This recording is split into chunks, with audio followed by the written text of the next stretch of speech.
Kulend uko. Kuji viti chedu uko. Kusangana zvekare kwatiri kuita pa channel yenyu chivhiti paKulian TV muri yeZimbabwe. Nyaya yaBellarmine Chatunga Mugabe yoramba ichienderera kumberi ende zviri kuitika izvi I don't know kuti zvichasvika pakupera sei, but regedzai ndingokuzivisa nyaya ise kamuwandira kandiri kuinzwa. Ndiri kunzwa kuti panapa Chatunga Mugabe to offer cash compensation guilt plea in exchange for freedom. Pari kunzi mukomana oda kuofa mari inotenga kuti akwanise kunge achiregerwa.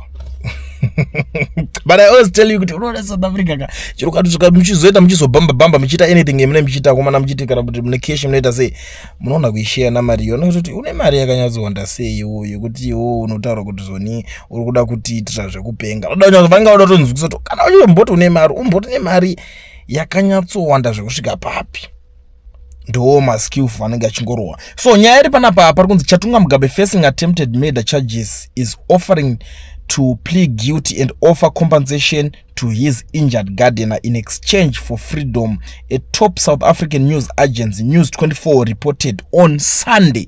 According to News24, the 28-year-old legal team is negotiating a plea deal that could see him avoid jail time on attempted murder charges in exchange for financial compensation and exile from South Africa. Accused person can cut deals in South Africa law with prosecution, a process formerly known as plea and sentence agreements or negotiated pleas.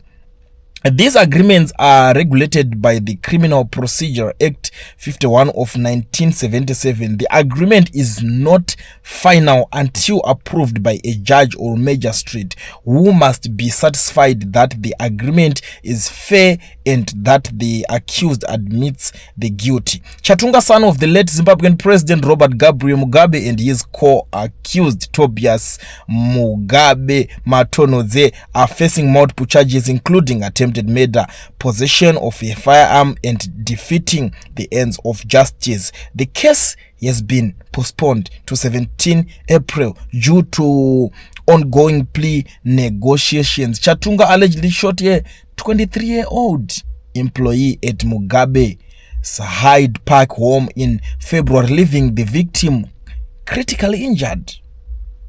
The defense and state are discussing a plea deal, but no agreement has been released.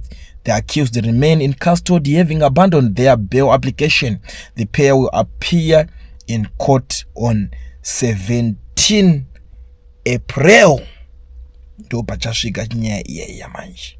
But last time inini ndakataura nyaya iyi muri yeZimbabwe paitaurwa zvinhu zvakawanda zviri complicated, and I tell you personally panapa akatikuona kuti zvakutaura zvekuti zvoni mukomana nyaya ingaichienderera mberi zvekuti panga pane one prosecutor general angasipo, saka ndozvakazokunza kuti a plea deal iri risazobudiririsa riche the agreement level. Ndakatozvitaura ndikati guys, ukaona pakuda izova kuti next time pari kudzoka nyaya hapasisina zvekupostponda ngatitongorowa nyaya kana mamusati mapedza zveplea deal izvi zvatoo zvenyu nyaya inenge yakutongotongwa sezvaitongoreka tongodaro ichingoenderera kumberi. Vamwewo ndo vari kuti zvoni Bellarmine Mugabe offers to plead guilt, accept deportation to dodge attempted murder trial.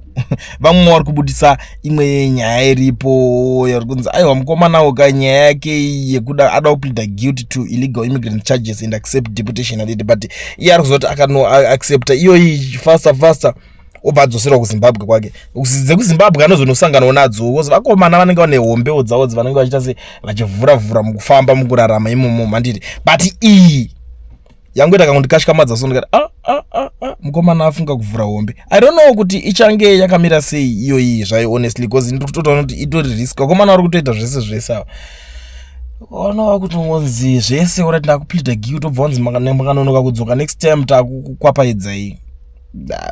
These judges, they can be anything else, guys. Honestly speaking, they can be anything else, and they vanogona kuita zvese, but I'm happy kuti zviri kufambirana. Inini chandinongofarira panyaya iyoyi, kana munhu wacho ari kunzwa kushudwa wacho akabvumirana nazvo akatambira mari iyo, zvinokwanisa kumubatsira, because at the end of the day hazvina zvazvinobatsira. Let's be very honest. Iseda wakamaka this young boy or unomufarira, handiti uyo wokushudwa uyo akangorambawo kungoti nabasa kuti zvoita sei, chero uyu chatunga akasungwa zvinenge hazvizombofe zvakaunza upfu patebho yemunhu iyeye. Saka chinhu chinotounza upfu ndechekuti izvese washudwa gumbo usukwanisa kutoshanda uchienda kubasa, potaurirana kuti watondikwadza life yangu shamari, ndanga ndichada, because the young man is only 23, handiti. Saka zvaari 23 year old guy atoti ini ndichatodawo kutoitawo mhuri yangu ichada uzodyei, ndanga ndine maplans akadai. Saka pa compensation apa uchipuwa compensation inokwanisa kana kutenga imba, because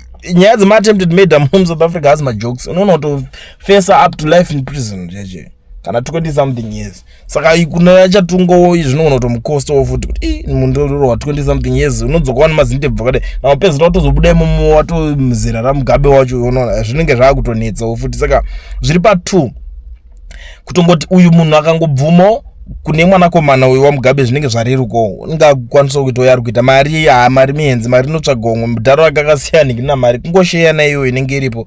Uyo akataurawo zifiga rake remari zvakutoenda zvichitonoshanda zvakadaro kumberi, zviuya zviri mberi hatizozivi kuti zvichasvika papi, but zvinokwanisa kunge zvichibatsira. But I don't want to waste much of your time, Mhuri yeZimbabwe. I want to thank you so much nekubatika pachivhitivhiti chenyu chatinenge tichingokupai maupdates ese akaita seaya, handiti ende nyaya dzakakosha kunge dzichinzwikwa nemunhu akaita sewe. Ndisati ndapedza zvangu, ndisati ndarowa pasi nyaya yedu hatisati tachinja, ndoda kutenda maZimbabweans ese vari kukwanisa kusapota company inonzi Education Research. Vese imimi muri kuenda muchinoregister macompanies nekuvhurirwa maFNB business accounts mese imimi, ndoda kutendai because muri kuita basa hombe. Ende ndichitendawo futi veEducation Research vacho nekudeliver kwavari kuita, vari kuregister macompanies aya wovhura maFNB business account kumunhu asina work permit kana start permit, amana passport chete wakutoitirwa, zinonge zine passport chete wakutoitirwa. Saka ndiri kuti news idzodzo, shoko iroro, vhangeri iroro, whatever madedzi ratikarita ngarisagumire kune vanhu ma11. Zvakanaka kana una zvitarwa panapa chibvoziva kuti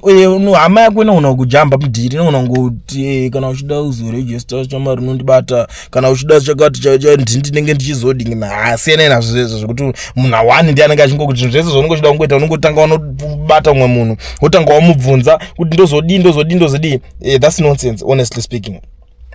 Saka ndiri kuti batai mukoma Owen wherever you are guys, chero kwese kwamuri taurai namukoma Owen. Ishasha iyi vanokubatsirai guys, hapana munhu akamboshanda namukoma Owen akanyadziswa kana kuti akadisappointwa. Saka garai mabata mukoma Owen, moregisterwa macompanies enyu, zvinhu zvenyu zvotanga kutokufambirai ipapapa. Hapasina chinhu chekuswera muchambochema ipapapa, pangoda kungoziva chete vanhu vekuita se macompanies ekushanda nawo. Ukaona usitori no company mukore uno handiwo singade, ukaona usina FNB business account panapa mukore uno ne company registered ndiwo hako unongosinga. But kana uchiona uchida enda unobata mukoma Owen pane namba dzavo dziri kubuda pascreen idzo, and anytime vanobva vatokuitira ende vanodeliver. Vasi munhu kuti vanoita zvinhu zvine kudyira zvinoitwa nevamwe zvekuti ukapa munhu mari haachadzoki, haachabatike kudidi. Ava vakangowapa mari yavo sekutaurana kwamunenge matongoita ipapo hapasisina chekutombotya. Ndosaka ndiripo inini kuti ndinge ndichitokuudzai kuti aiwa ava ndo vaiti vebasa.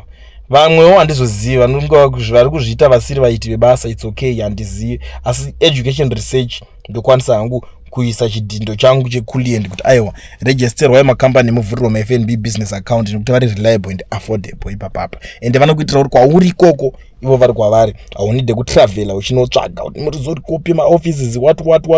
Asi kana une simba racho it's okay, vanokudirecta kumaoffices, but ndiona kunge zvimwe zvacho zvinenge zviri necessary. So garai mavabata mutaure navo ipapapa.